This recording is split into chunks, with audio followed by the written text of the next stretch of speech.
future leaders need to learn AI as a tool for everything they do. I now hear from deans and college presidents and leaders across the country, and many schools are struggling with this. So in many parts of academia, the mandate is still do not use AI, it's cheating. And I would say that is putting your head in the sand.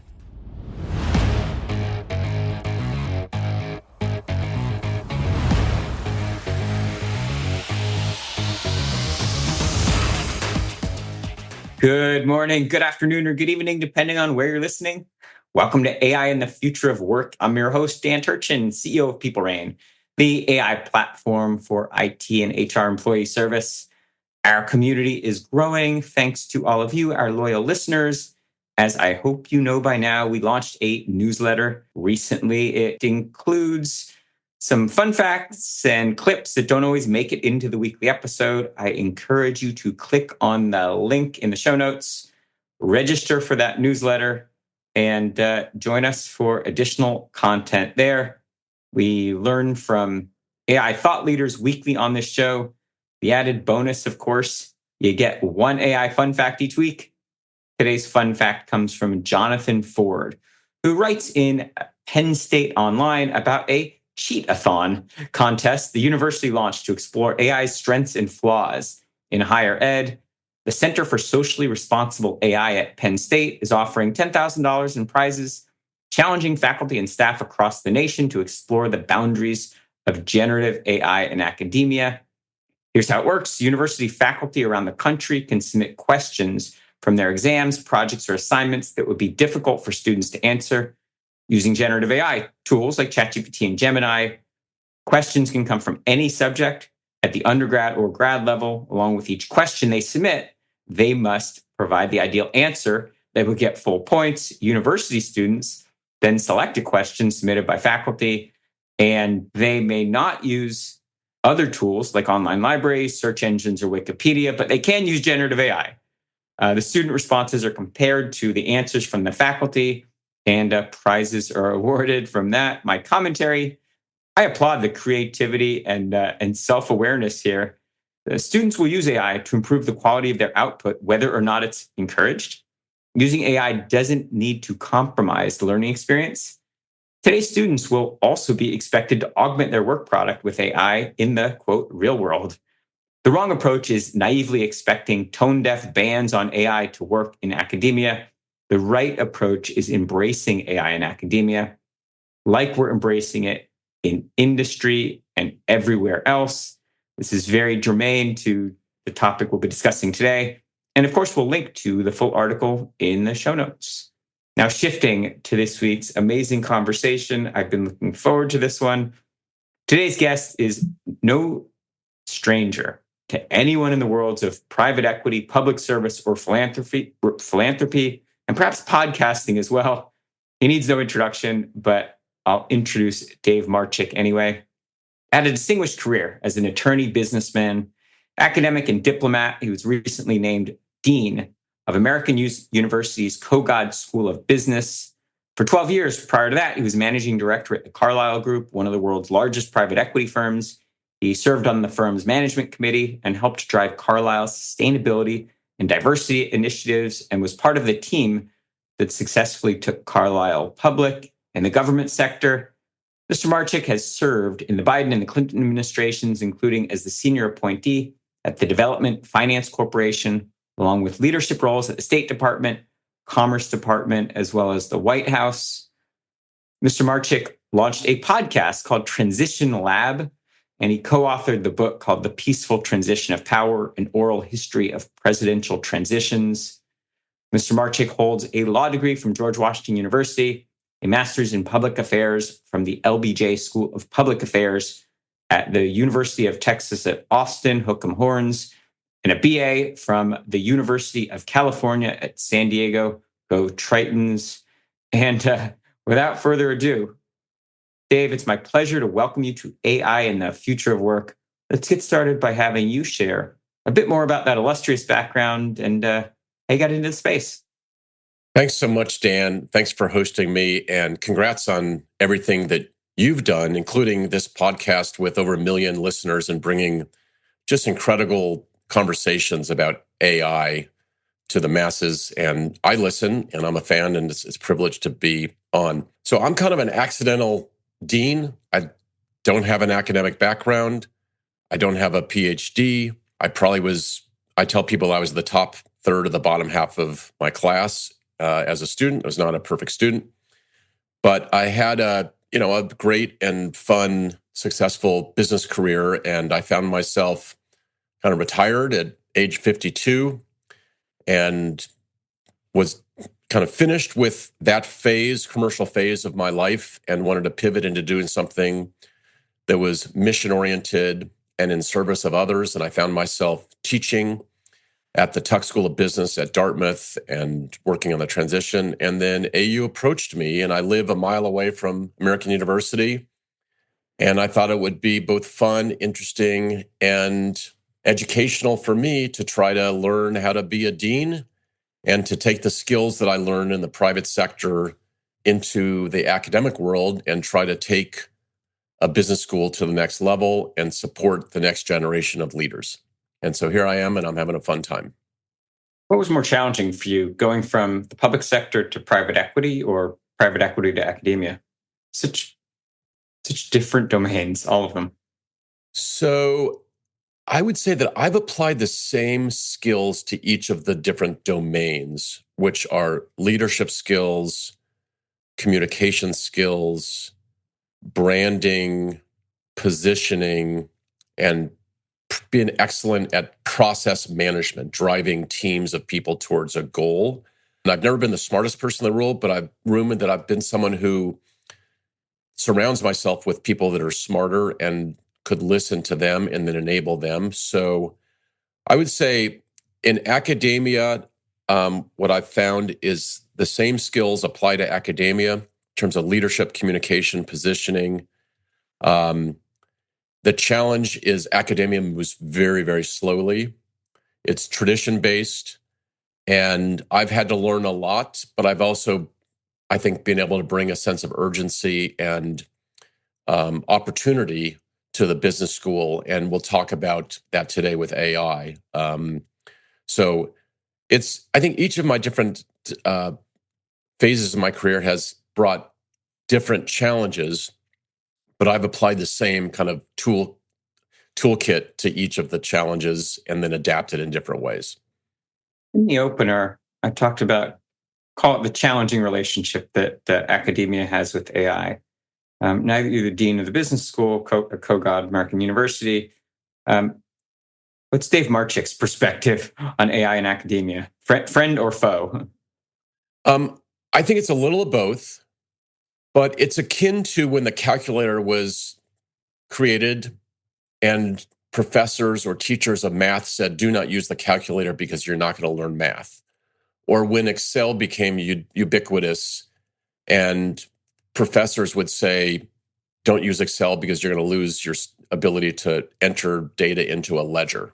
So I think that many in academia, frankly, have their head in the sand about the changes that this technology is going to bring to everything that everyone does in every domain, very much like what you said in the opener.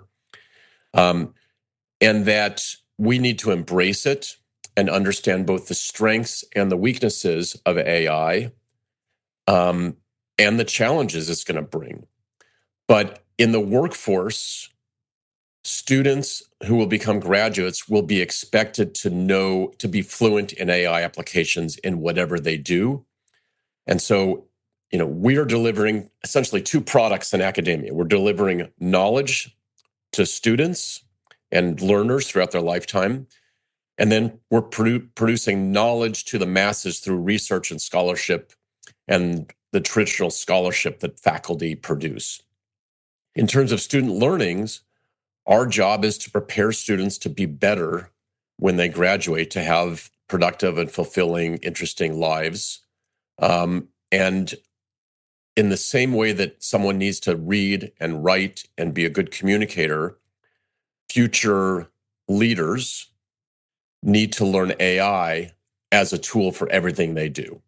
And that's the way we've embraced it. And at my school, I would say I now hear from deans and college presidents and leaders across the country, and many schools are struggling with this. I heard from a leader of a major, highly ranked public university last week who said they put out a call for faculty to embrace AI in the classroom.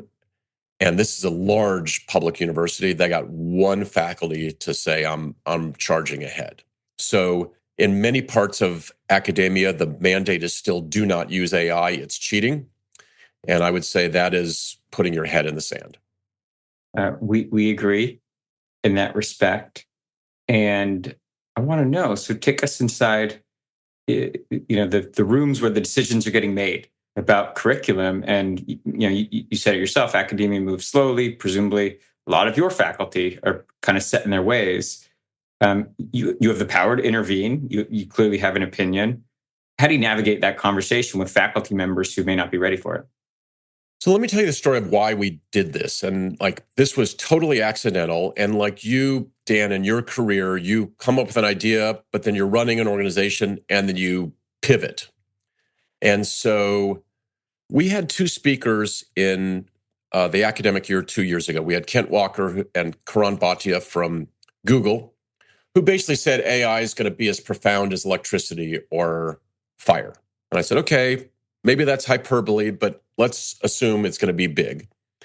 And then we had a CEO of a venture capital firm named Brett Wilson, who runs a venture capital firm in San Francisco that only invests in AI. You may know Brett. And a student asked Brett a question after his presentation, said, am I going to be replaced by AI? And Brett said, you won't be replaced by AI, but you could be replaced by someone who knows AI if you don't. And so a light bulb went off in my head right at that moment. And I said, we got to embrace this. We have to run, not walk. So I went to my faculty and I said, we need to drive this throughout our curriculum. And they said, great, let's form a committee. And I did like an eye roll. I'm like, okay, this is going to be a typical academic committee. It's going to take 2 years to produce a 100-page report and nothing's going to happen. So I said, great, you have 6 weeks and give me no more than 5 pages. And the faculty came back with a fantastic proposal, which said, let's infuse AI into everything we do. American University is not going to produce engineers or computer scientists like Stanford or MIT. That's not our niche. We're producing business leaders who go into marketing and finance and accounting.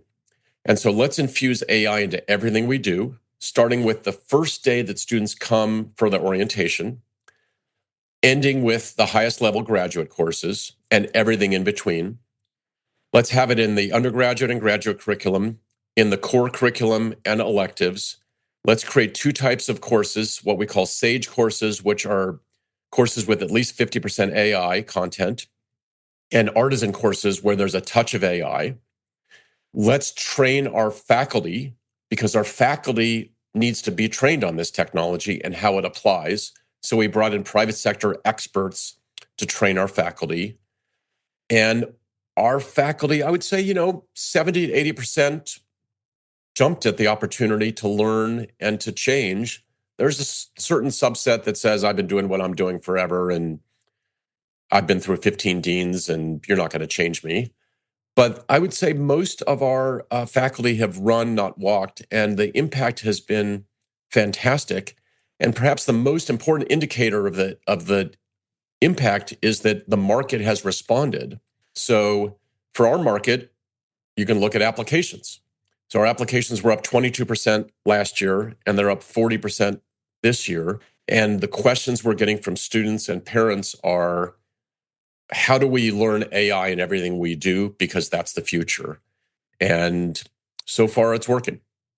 So I've got to go down a level deeper. So the parents and the prospective students say, how do we learn AI? And you said a good portion of your courses are now 50% plus AI.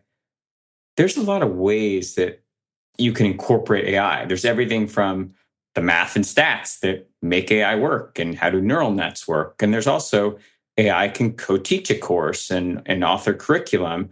There's also encouraging students to use AI tools. And then I'm just going to leave this one dangling, but I think I talk about this a lot on this podcast. There's the ethics of AI and maybe what it means to be an informed citizen in a world where these AI tools are ubiquitous. I don't want to bait the witness here, but what does it mean to incorporate, infuse AI into the curriculum? Okay, great question. So let's start with a first-year 18-year-old freshman. Okay, they get here for orientation, and then their Business 101 course. This is how business works, what's a company, the different aspects of a company, operations, sales, et cetera. This is really basic stuff for 18-year-olds that don't know anything about business. We start with giving them prompts where we know the AI is going to come up with the wrong answer.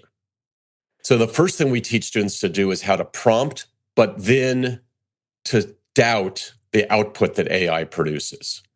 Because the worst thing that anybody can do is just assume that AI is going to give you the right answer, cut and paste, and that's your answer. Okay. Then as you think about the sequence of learning, the basics of each aspect of business education, so marketing, finance, accounting, management, et cetera. Then we go deeper and deeper. So students, one of the fundamental skills that a business student needs to learn is negotiation. So we have AI help them with negotiations. Negotiate with your boss. You've had a million of these conversations in your life, Dan, on how to get more responsibility and more money. Negotiate that with AI. Next assignment, have AI evaluate the strengths and weaknesses of your argument. Okay, next assignment. Now have the AI be a jerk.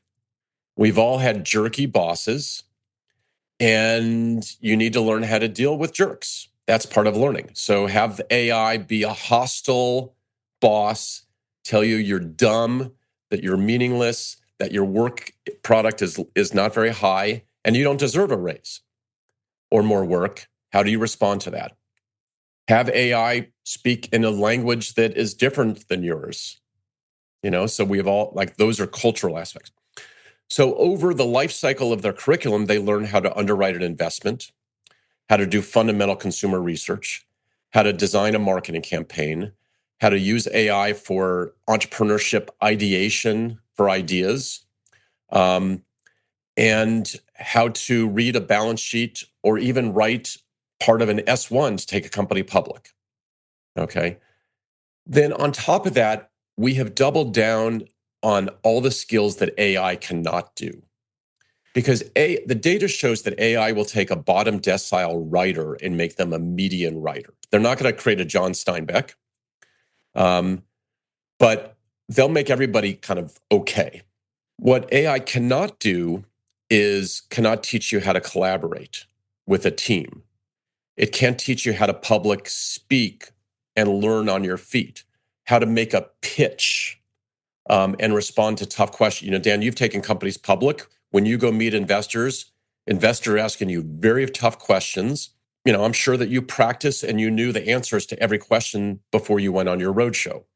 So we have doubled down on emphasizing the professionalism and communication skills that are going to be more important in a world of AI, assuming that AI is going to be able to make you a kind of median level writer, coder, researcher, analyst. Dave, if you were here interviewing to take my job as host of this podcast, I'd say you're hired. That was such a satisfying answer. Was that the recommendation in the 5-page, 6-week review that your faculty came back with? Or that was a very interesting answer. It was part of it. And here's the interesting debate that came out of this in an academic, and I'm kind of opening the kimono here. So traditional academics would look at the skills like professionalism, communication, teamwork, and collaboration as soft skills. We're here to teach statistics. We're here to teach coding. We're here to teach accounting. Okay. So we've had to have a cultural adjustment at our business school because a lot of those skills can be automated. And so the softer skills are actually more important than ever. And in many ways, they're not soft skills, they're skills of the future. So when I was at Carlyle, it took us 9 months, millions and millions of dollars of legal fees, 50 to 70 iterations, and thousands of hours of work to write our S1 to go public. Okay. AI can do that in a couple of days and get you to kind of 70% of where you want to go. So you can take any of the AI tools or a specialized tool like Hebia, and you can say, here's all our data, here's our pro forma, here's our business, description of our business, here's our strategy. Take Blackstone and KKR and Apollo's S1 and give us a draft S1 modeled after them with all of our data, okay? And then ask me questions where there are holes. And so AI, it could have saved us extraordinary amounts of time and money. We still would have had to have the teamwork, the analysis, the pitch, the shaping, but it's an incredible tool that can create incredible efficiency. And every student needs to know the strengths and weaknesses and the way to use it. And that's what we're teaching. We want them to be fluent in all AI applications. That wasn't a plant, but George Savolka, who's the CEO of Hebia, was a recent great guest on the podcast. I listened to that podcast. Okay, it's a great, he's great. Another great recent guest talking about AI in academia is a gentleman named Chris Karen, who's the CEO of a company called Turnitin. And Turnitin's kind of the most used platform for plagiarism detection in higher ed. I would call it kind of the hammer in the whack-a-mole game. The assumption is, students will cheat, will try to violate the policies, and here's how to detect it. What I hear from you is a different approach. Here's how we are going to train you to partner with AI because it's a skill that you need. We're not here to penalize you for using it or make you feel guilty for using it. Was that intentional in your strategy? That is the goal. It's a cultural shift. So, on day 3 of freshmen being at our school, they kind of approach a lot of our faculty and say, do you really want me to use this AI tool? Because in high school, I was told I was cheating. And so I don't want to get in trouble, and I'm asking you quietly, but is that, and the professors have to say, yes, you're mandated to use it. AI detection, I'd be interested in your view, Dan. I don't know if AI is going to be good enough to detect AI. I mean, I have gone to some of the AI detections with materials that I have written personally, and it suggests that 50% of it was written by AI, and it wasn't written by AI. So I guess our assumption at our school is that everybody's using, this is kind of like your opening, everybody's using AI for everything and just assume that they're using it and adjust based on that. Now, if a student produces something that clearly came from the equivalent of Wikipedia and turns it in as their assignment, they're going to get busted and called into the professor's office. But we train our students not to do that. Look, in any academic setting, there's a certain number of students that are cheating. They were cheating before AI, and they'll cheat after AI.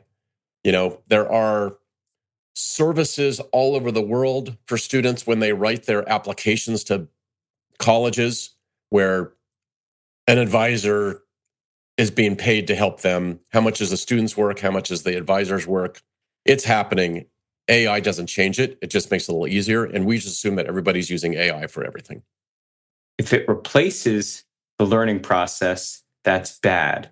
But if it accelerates the learning process, that's good. We, as educators, we should celebrate learning tools that nurture, enhance, augment the learning process. And I think, given that that's the world that students are graduating into, the last thing in the world we want to do is make them feel like they're cheating by using a tool that they're going to be expected to use in the workplace.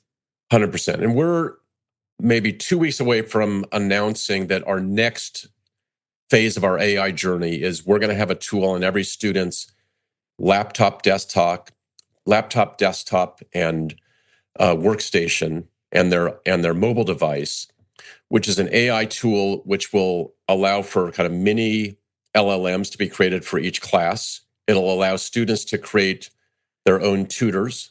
It'll allow students to create their own work groups with AI. It'll allow our professors to create their own kind of environment where they can upload all of their materials, past tests, worksheets, and students can use AI to educate themselves. And in the same way that like you and I, when we were young, we would have study groups, and I always try to find someone that's smarter than me. Now students can use AI and create their own tutors. They can look at previous tests that faculty have given and say, give me 10 questions and answers that I can prepare for my test. So we're trying to create tools that will enhance learning, not replace learning. So AI as a concept has been around since the 50s. Marvin Minsky coined the term at, I guess you're not alma mater, but you teach at Tuck. The term was coined in the 50s at Tuck, but it really wasn't until November of 2022 when ChatGPT from OpenAI was launched that the world just encountered this fascination, with the future of AI.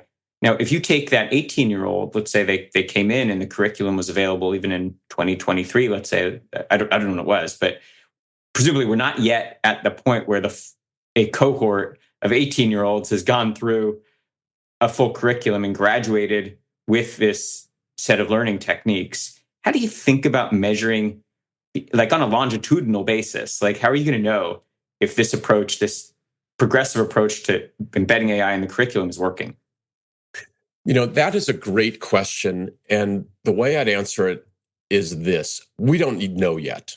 This is an experiment. Part of what I've done with my faculty is to say, in business, you take risks all the time and fail.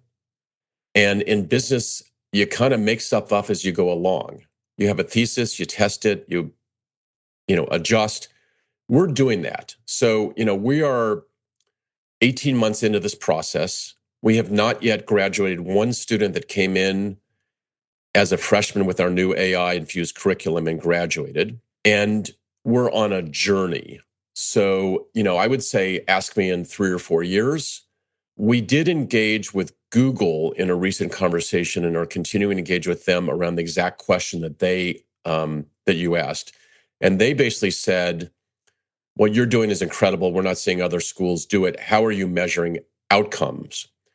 And I was there with several faculty, and I kind of gave an answer, and then the other faculty gave an answer. And I stopped and I said, we don't really know the answer to that. We have to figure it out, and we'd love to work with you. So, if you or any of your listeners has ideas for how we can better measure outcomes, that would be great. We need to figure that out. We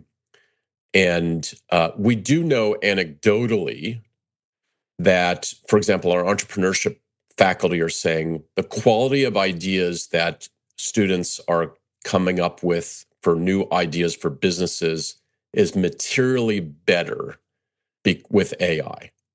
Because you can go to ChatGPT or Perplexity or any of the other tools and say, give me 100 ideas for a new business I can create with this pair of scissors. And it'll come up with 100 ideas, much faster than you and I can come up with it. 98 of those ideas might be terrible, but 2 of them might be good. And then you work those ideas in the same way, Dan, that you built companies and grew them and sold them. You had a thesis, and I'm sure the original idea for your company pivoted after testing it. And so that's what we're teaching students to use AI. So how do you measure outcomes? We're figuring that out. We haven't figured it out yet, and we're really open to ideas.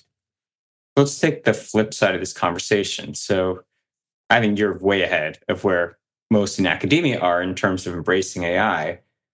What do you say to prospective students who say, what's the value of that degree? Because in the real world, I'm going to be vastly accelerated beyond what I could learn in any textbook. Maybe higher ed is dead. Maybe I can't justify the $400,000 or $500,000 when the tools are getting so good, and I may not need the degree when I go to work. I think that is an existential question that every academic leader should be grappling with. If you look at the data, more and more people doubt the value of a traditional degree, and AI will accelerate that.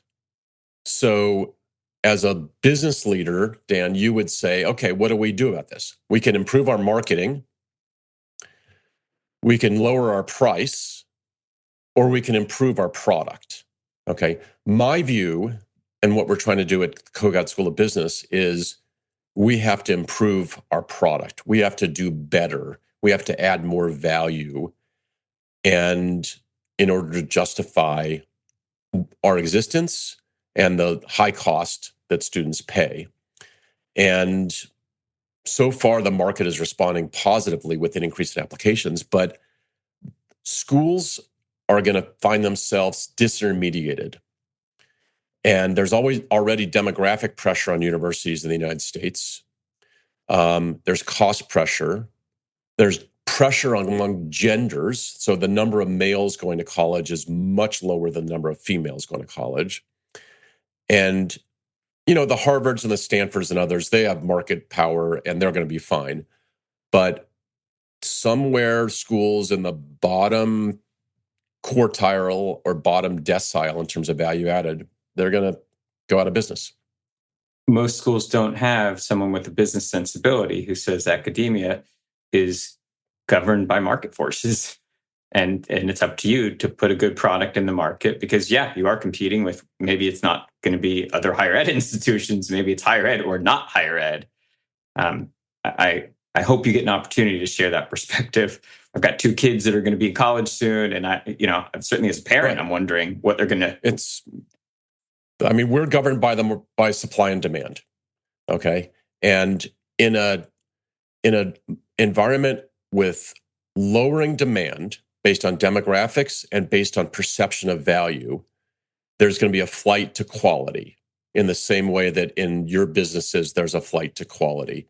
And so, again, the tools at our disposal, better marketing, lower prices. I'm not aware of any university lowering their tuition or improving the product.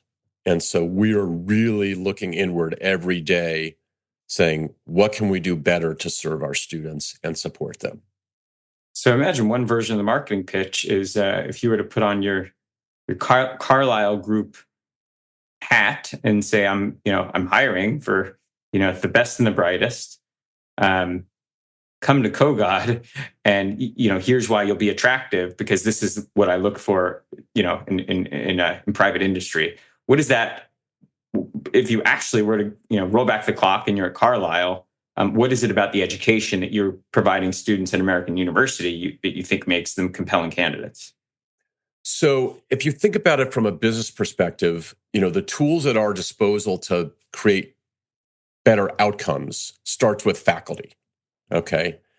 And we're taking a very, very strategic approach to picking spots where we can be excellent. There's 600 business schools in the United States, and there's thousands of universities.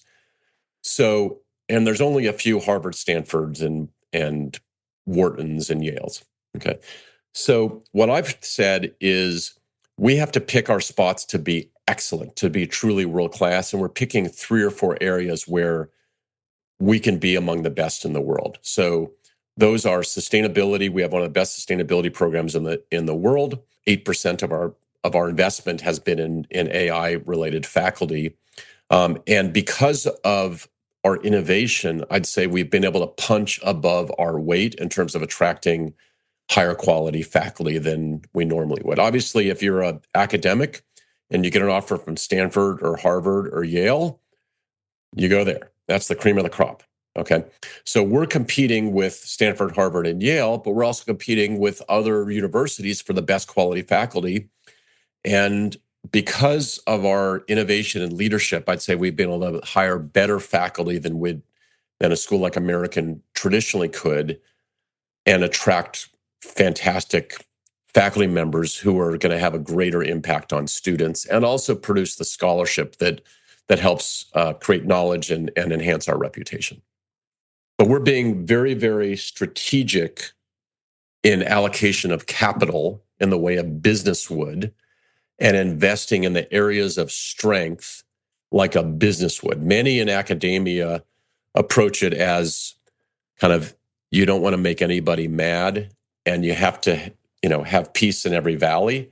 And we're taking the opposite approach, which is we're going to pick 3 or 4 verticals: AI, sustainability, finance. We have this niche in business entertainment and entrepreneurship, and we're going to invest in those and be world-class in a few areas, and then there will be spillovers in other parts of the university so that it creates an overall upward trajectory and both improves our brand and produces better students and more attractive students. This one is sped by, but unbelievably, we're about out of time. And I think we hit on about 0 of the topics that we had teed up, but you're going to have to come back. I hope you'll take me up on the offer. I would love to. I'm grateful for the opportunity. I love what you're doing. And to have 1 million listeners is unbelievable. I mean, it's just, I from my old podcast days, I have podcast envy. So it's really impressive what you've done. Well, I'm not letting you off the hot seat without answering one last question for me. So not only were you very successful former podcast host, but you're an expert in the field of presidential transitions. You wrote the book on it. And we had a great former guest, was Tom Wheeler, who's the former head of the SEC. Yeah. He wrote a book called Techlash. It was such a fun discussion. He's a national treasure. Yeah. But he talked a lot about some of the parallels, going back to the Gilded Age and, what we're encountering now. I want the guests to learn a little bit from you, even outside of the topic of AI. What did you research for the book and your podcast and all the learning that you did? What can we learn about the time that we're going through right now? What does history tell us? So history tells you that a presidential transition is one of the most perilous periods of time in the United States preparedness, because unlike in a business or a university or in any other organization, when you have a transfer of power in the United States, the entire top 10 layers of the organization depart. So 4,000 political positions are vacant, and on January 20th, an entire new set of people come in. And it's impossible to get people in place in their seats at the right time fast enough. So let me give you an example. In 2001, President George W. Bush was president.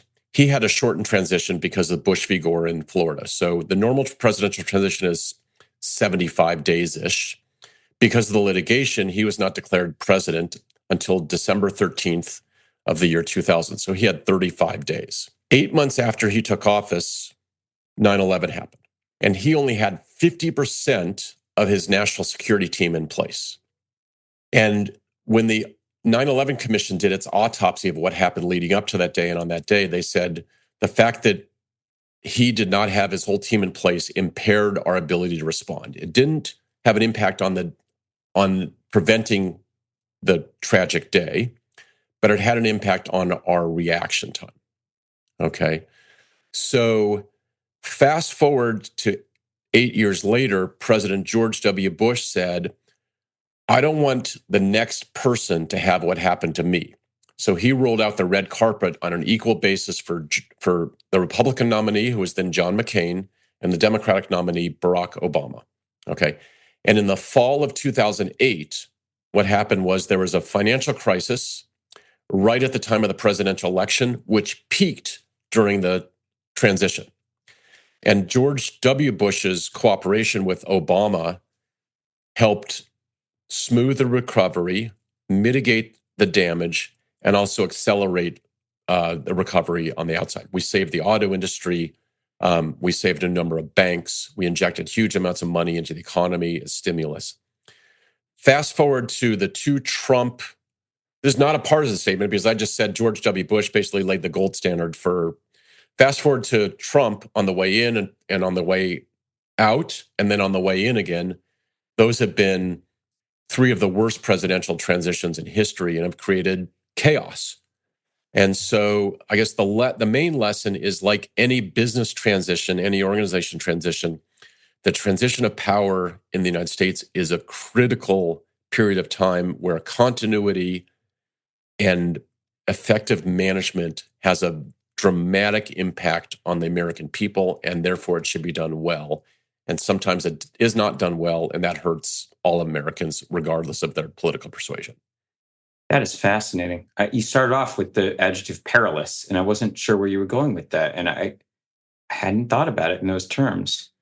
I'd say chilling is another adjective. It's an interesting topic and very important for our country. I'd also say you should write a book on that, but you really did. Let the audience know. What's the book called? The book is called The Peaceful Transition of Power, an Oral History. And actually what I did is I took a lot of our podcast transcripts and I published them with people like James Baker, the former Secretary of State, and the leaders, Josh Bolton, who was the Bush transition head and chief of staff, and Chris Christie, who managed the Trump transition. So it's a fun book. And if you like politics and you like management, it blends the two of those and history. And so buy the book. And you didn't have the benefit of AI to assist you in editing. I didn't. Right? It would have made it a lot easier. Good. Well, Dave, we're out of time. This has been fantastic. Please take me up on the offer. Come back. Let's continue the conversation. And just all the best of luck to you and to the students that are part of the Kogod School. Thank you so much, Dan. Thanks for having me, and thanks for what you do. Well, that's a wrap for this week on AI and the Future of Work. As always, I'm your host, Dan Turchin from PeopleRain. And of course, we're back next week with another fascinating guest.